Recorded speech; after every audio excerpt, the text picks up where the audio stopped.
Welcome in, everyone, to Fantasy Farm Sports. I'm your host, Jack Stache. Crowd goes wild. Really excited to be here on a Saturday talking about pro football and the playoffs. We've got two great matchups today. We've got the Buffalo Bills traveling to Mile High Stadium to play those Denver Broncos. The information is scrolling right across the screen below you guys. And later on tonight, we've got those 49ers visiting the Seattle Seahawks. That's going to be their third matchup. Let's shift back and talk about Denver and Buffalo. Man, like I tell you what, this is going to be probably one of the greatest playoff games. This is going to go down. This is the NFL films. You'll be watching this game for years to come. I'm just really excited for it. It's the one game and matchup I thought Buffalo didn't want to see. These two, I'll give you a bit of history real quick to our one viewer. These teams play basically the exact same teams. I know there's a player missing here and a player added there, but basically these teams played last year in the playoffs in Buffalo, Bo Nix's rookie season, and they lost. Buffalo Bills won 31-7. That's the history of these teams as they stand. The Buffalo Bills won 31-7, and I don't know if you guys remember all the way back there, but it was crazy in the beginning because Denver scored the first touchdown, right? 7-0. Buffalo Bills fans were getting a little nervous, but they had their Josh Allen, they had their home field, and they knew that they had a rookie on the opposite side. That's all the things they knew.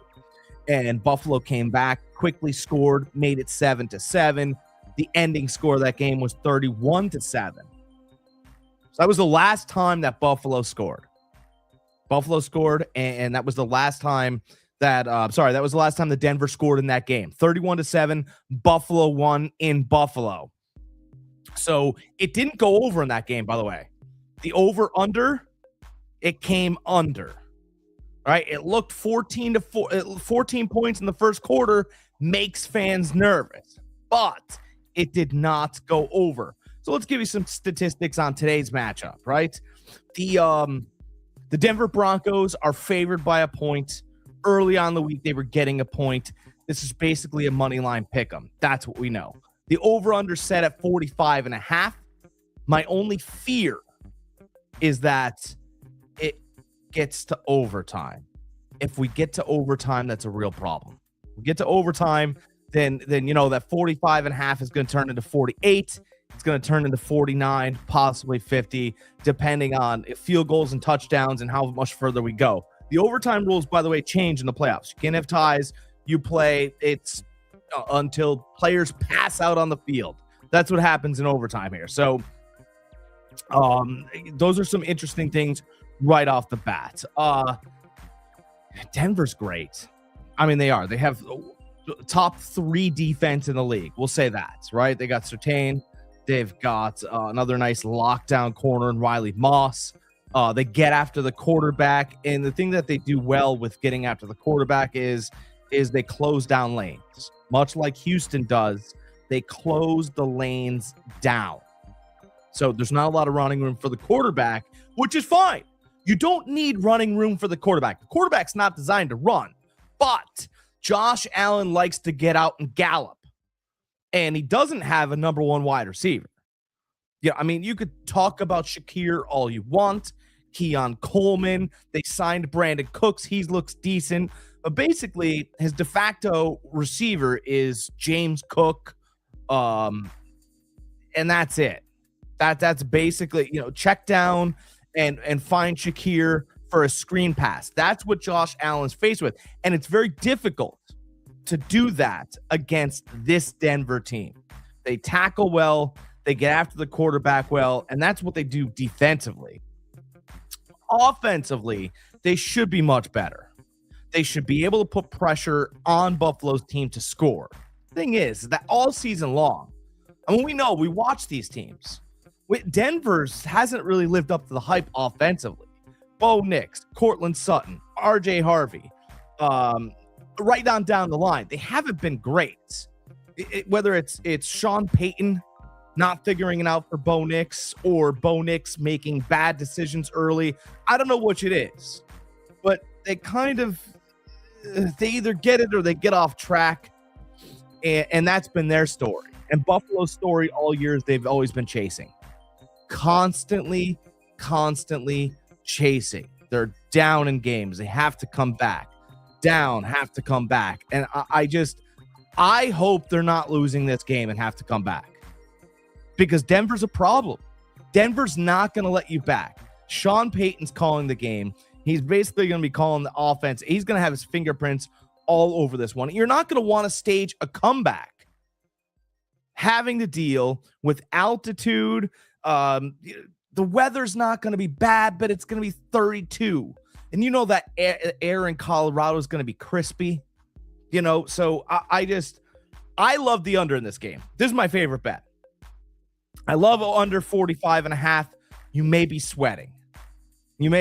I'm not. It's difficult to guarantee things. I do love Shakir over 5.5 receptions. Look, Buffalo's MO is they love to chase. And I'm not saying Shakir's a yards guy, but he's going to get receptions. He's going to get 3 screen passes. That's 3 receptions right there. You're looking at 5.5. What do you need? 3 more receptions? Dink, dink, dunk. Done. There. 6 receptions, minus 135. It pays you guys a little bit of money. Not a lot of bit of money, but we're trying to collect while we can here. RJ Harvey. He's at 2.5 receptions. Again, if Nix gets in trouble and he's got guys from Buffalo breathing down his throat because they're bringing extra pressure, 2.5 at minus 175. Harvey averages 4 to 5 receptions. You should be in the clear there as well. Those are bets I like. Bo Nix over rushing yards. We all talked about Josh Allen running the ball. Bo Nix can run the ball. And I do believe that Nix is going to have more room to operate running than Josh Allen. I think Nix could have a 20-yard rush. And that knocks it down right there. Right? We all think about Josh Allen running the ball. But Josh Allen is going to need to have to stay in his area and pass the ball for the Buffalo Bills to win today. I think Nix will have an 18 to 20-yard rush, and it knocks down most of that 21.5 rushing yards, and then he'll pick up another 5. That's a dead arrow bet. If you guys are trying to lay money on this game, Bo Nix rushing over 21.5, please take that bet. And I do like the Josh Allen over passing yards, 214 if I had to choose a quarterback. 214.5, I know, but the 0.5, I think he'll get there because Buffalo's always chasing. Denver's going to lead the dance all day long. Is their defense going to be good enough to hold up at the end? That's the only question we have here. I mean, when you guys are thinking about this game, do you think Buffalo's going to be leading this game or Denver? We're in Denver. Sean Payton's going to be dictating. He's going to be holding. He's going to be pushing. They're going to dictate everything. Will Josh Allen have enough at the end, in the altitude, tough oxygen levels? Will he have a little bit extra air to breathe into the rest of this offense to get them over the top to win this game? That's what we're talking about here. I think it's going to be a late game drive. Josh Allen's driving the team. 3rd and 10, 4th and 12, something like that. Glued to the TV. We don't know what to think. We've seen the story before, but hopefully he can do it. Otherwise, Bills Nation and the Mafia collapses again. We don't want to see that. That's not good. That's not good. That's not right. Oh, the team that we've been hoping does it. Josh Allen, there's no Burrow, no Mahomes, no Jackson. All these guys are out. He's got to do it this year.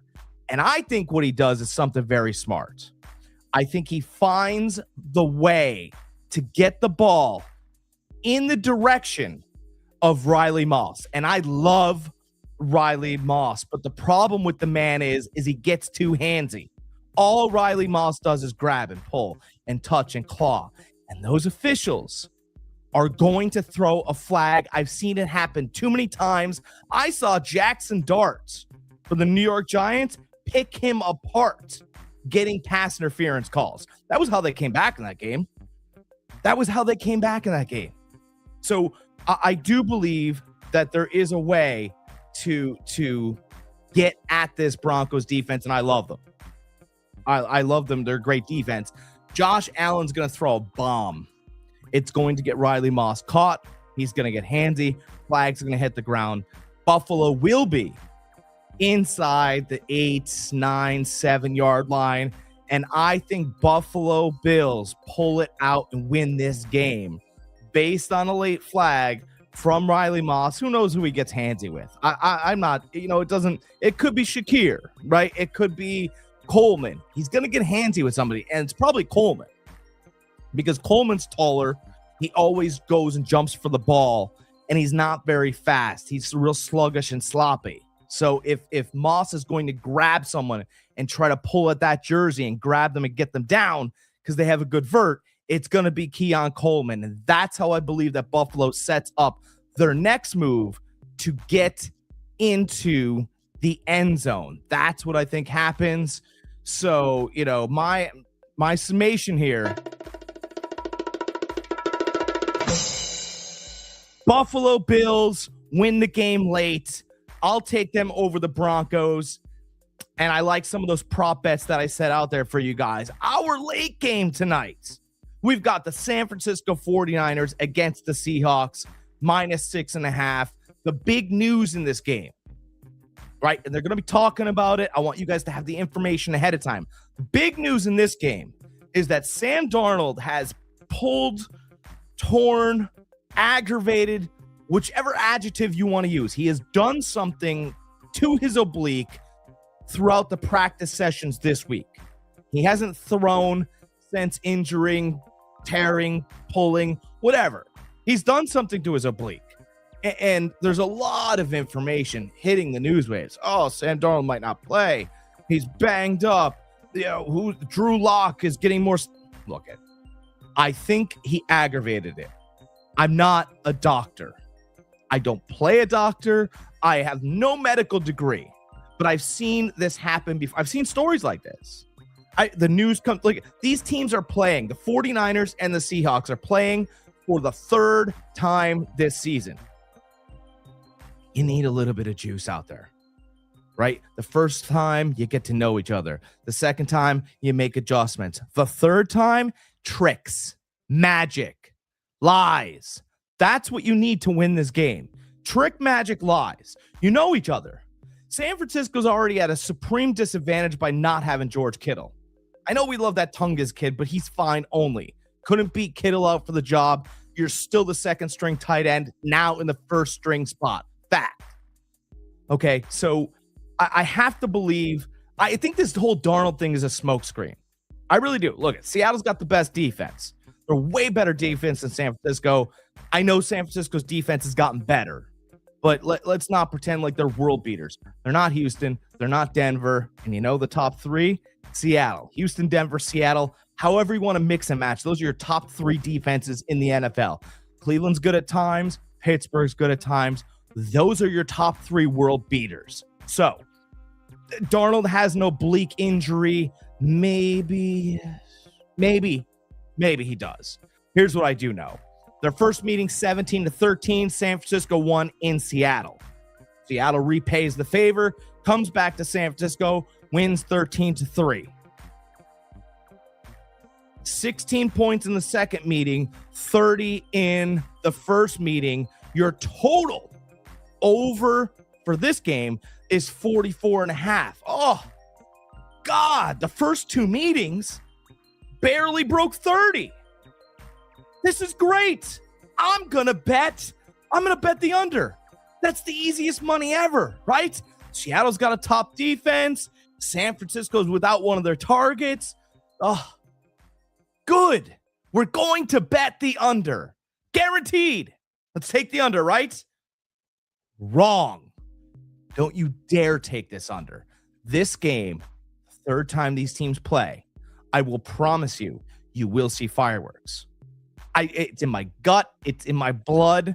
I feel it in my bones. And these bones have been cold for the past week because that's the kind of weather we're dealing with, right? 30 in their first meeting, 16 in their second meeting, yet the over is standing firm at 44.5. Your weather at game time looks 41 degrees. And I know that 12th man is going to be barking and chirping, but so is Shanahan. I do believe this over is coming in. That's what I would bet with all my hot nickels, baby. I would take the over. I would bet my house this over comes in. 44.5. Come on, man. That ain't close to the first two scores. And now you got a quarterback with an oblique injury. And on the opposite side, you got no George Kittle. And they're standing pat at 44.5. Go lie to somebody else. Go try to cheat somebody else.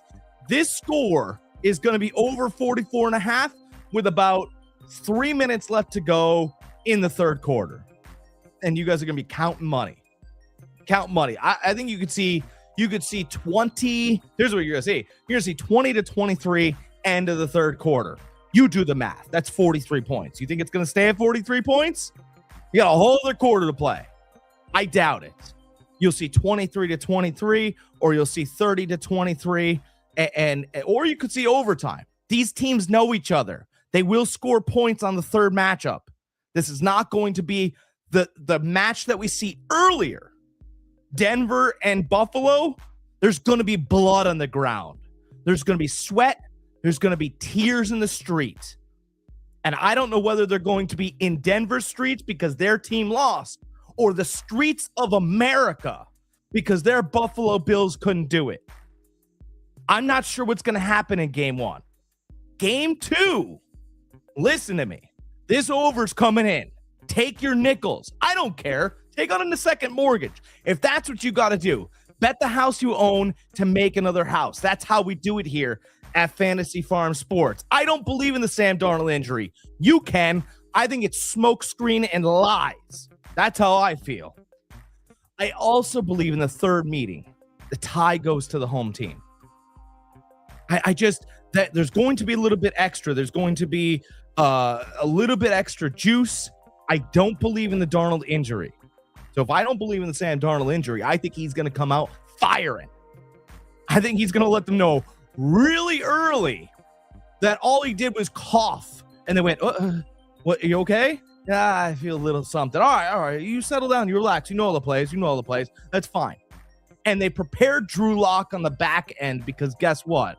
Drew Lock's capable. He's been in the system for some time. He sat behind Geno Smith. And every time we see him, Drew is a lock. He doesn't mess around. He's got a good arm. He knows all the plays. Don't be worried if you have to see him. He's reintroduced himself throughout the week. But I think Sammy's ready. Sammy heard all the stuff that we all said about him last season. Oh, couldn't win the big game. Oh, when it comes down to it, he chokes or he coughs or he does something. And that cough may have led to an oblique. Big deal. I don't care. You shouldn't either. Here are some props we like. I do think Purdy's going to have to find his favorite target. His favorite target's back. Ricky Purcell's going to play. All the snaps, probably not. Most of the snaps, you'll see him in there on some important plays. I like the 26.5 over. It's sitting at minus 120. I don't have to love it to play it. If I made some extra coin earlier, I could throw it on this late prop bet, which I may do. I like Jackson Smith-Njigba over 93.5 yards if I'm gambling. It's minus 115. It's even on opposite side. I'm not really getting the greatest look at it. And if I think this Sam Darnold exaggeration, that's what I'll call it. An oblique exaggeration. With my medical degree that I told you I didn't have earlier, I think Sam Darnold has an oblique exaggeration.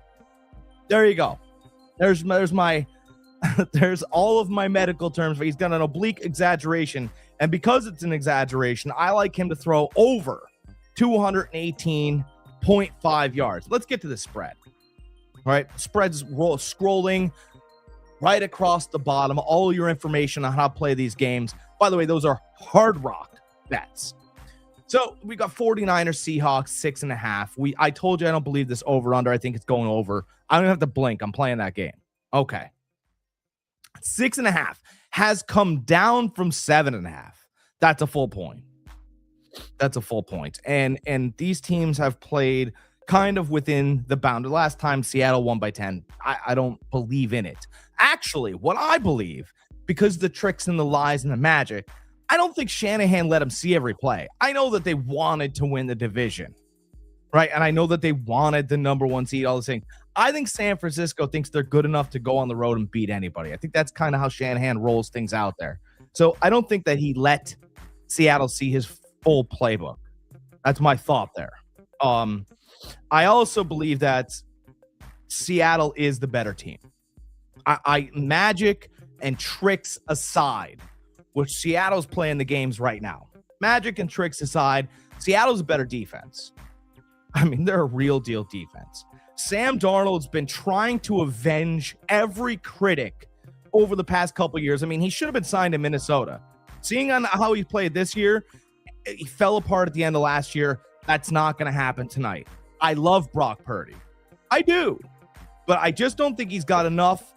I don't think he has enough weapons to get by the Seattle team. So I will take Seattle on the money line, and you can couple that with the over. Those are my picks for tonight, guys. I like Buffalo to find a way. They've done it all year. Okay, so that's your upset. Whether you like it or not, Buffalo's your upset. I like Buffalo. I like the under there. I like Seattle, and I like the over. I am Jack Stache. I appreciate every single one of your subscriptions, right? It's free to do so. You click the button, and you subscribe to the network. We're going to be doing more interviews here, too. I like having people on. I like their opinions as well as mine. They're very important that everybody gets their sports story out. So if you guys want to do a sports story, subscribe, hit me up. We'll chat. We'll cover whatever you want to do. Bull riding, any kind of fencing. If you're a fencing expert, you could come on here as well. Like, subscribe. I'll see you tomorrow with tomorrow's picks. Fantasy Farm Sports, baby. Click that button.